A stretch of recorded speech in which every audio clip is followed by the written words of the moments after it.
The keywords you select can make or break your SEO efforts. By making prudent keyword selections, you may create content that has the potential to generate lucrative organic search traffic month after month. If you use incorrect keywords, your content will attract only low-quality traffic, if any at all. Therefore, how do you select the best keywords for SEO?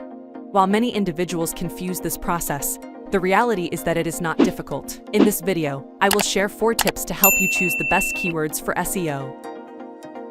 1. Identify keywords with search traffic potential.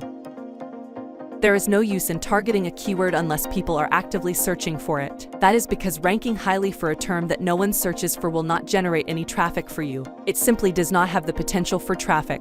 A keyword research tool is required to determine what people are searching for.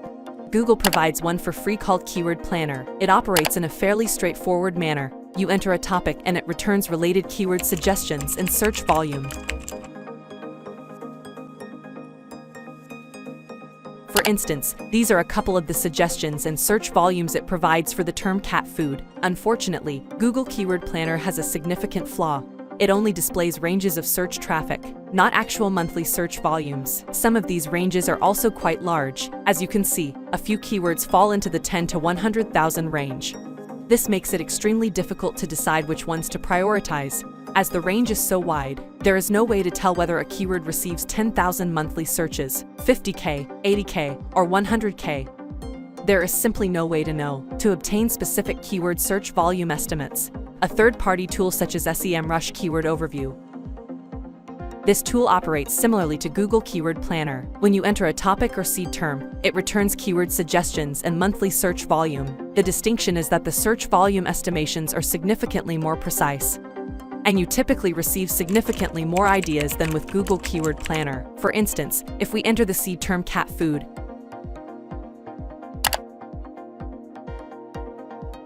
it shows the monthly search volume in the US, which is 74,000, and the global search volume of 192,000 alongside the keyword difficulty and search intent.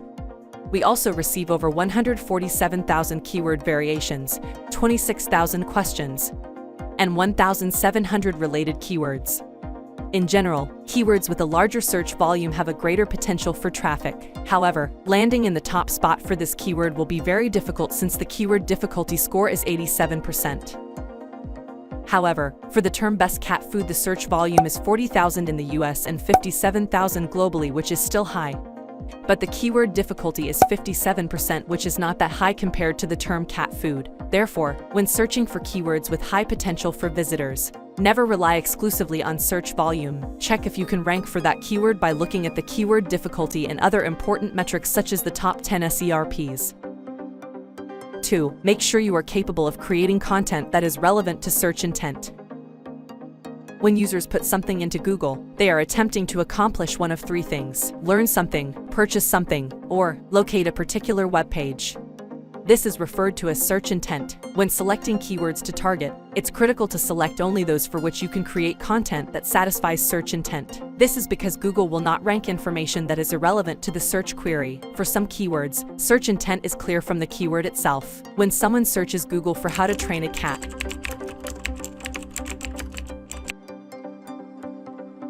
it's evident that they're looking to learn, not to purchase. As a result, you likely need to develop a blog post rather than a page offering your cat training services to rank for this term.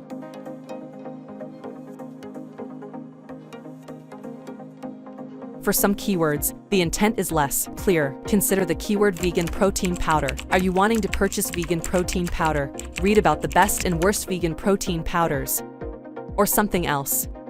The search results are the greatest location to go for an answer to this topic. When we perform this search, we discover that nearly all of the results are blog entries recommending the best protein powders. As a result, these searches are wanting to educate themselves, not to purchase. Unless you have a blog, this is probably not the best keyword to target. Let's review the search results for another keyword: cat treats.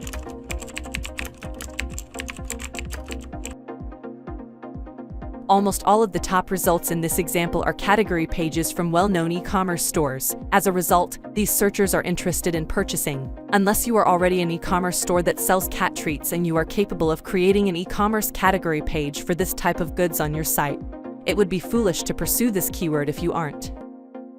Let's look at the results for one more keyword: chewy cat treats.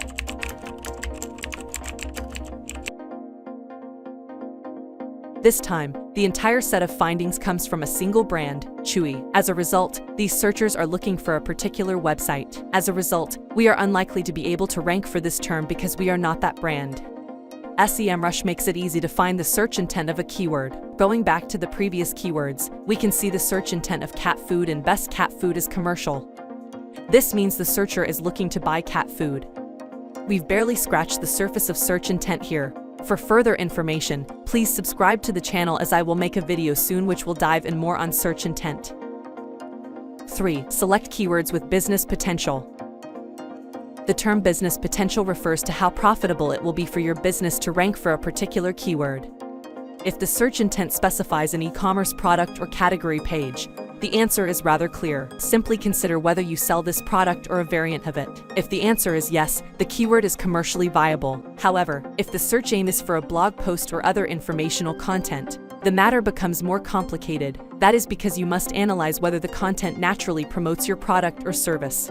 For example, this channel, a keyword such as how to do keyword research has high business potential because we make tutorials about SEO that assists viewers in conducting keyword research. It's normal for us to naturally promote SEO tools such as SEMrush in the tutorial about the subject without being pushy. However, a keyword such as how to enable gzip compression is considered to have a poor business potential to us. The reason for this is that there is no way to effectively promote any product in the video about that subject. As a result, while the subject is appealing to our target demographic, its commercial worth is limited. Bear in mind that selecting keywords with business potential does not need you to make your content salesy. Indeed, the reverse is true. You're selecting keywords with a high business potential to ensure that any pitches or mentions of your product or service in your content are truly valuable and assist your audience in resolving their problem. 4. Ensure that you can rank for the keyword. In theory, anyone with enough effort may rank for any keyword. However, in the actual world, certain keywords will be more difficult to rank for than others, particularly in the short to medium term. As a result, you should consider the ranking difficulty of a keyword before pursuing it. A keyword difficulty score is the simplest approach to analyze the relative ranking difficulties of candidate keywords. This is available in the majority of SEO tools. In the SEMrush Keyword Overview tool, you'll notice the KD score next to each keyword. Each SEO tool calculates keyword difficulty differently. SEMrush calculates the KD scores by determining the number of backlinks pointing to the current top ranking pages. In other words, the higher the KD score of a keyword, the more backlinks you'll almost certainly need to rank on Google's first page. In the keyword overview, you may filter for keywords based on their KD score. Therefore, if you want to view only low difficulty terms, simply set the maximum filter to a low value, such as 20. Now, it's critical to note that a variety of other factors influence a keyword's genuine ranking difficulty, which is why you shouldn't rely exclusively on keyword difficulty scores provided by SEO tools. These scores are intended to assist you in quickly identifying low difficulty keywords based on a variety of characteristics. Conclusion: choosing keywords for SEO is not difficult. You're simply looking for keywords where traffic potential is high, business potential is high. You can produce content that is relevant to a user's search intent. Do you have a chance of ranking?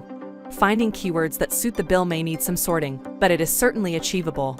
Thanks for watching.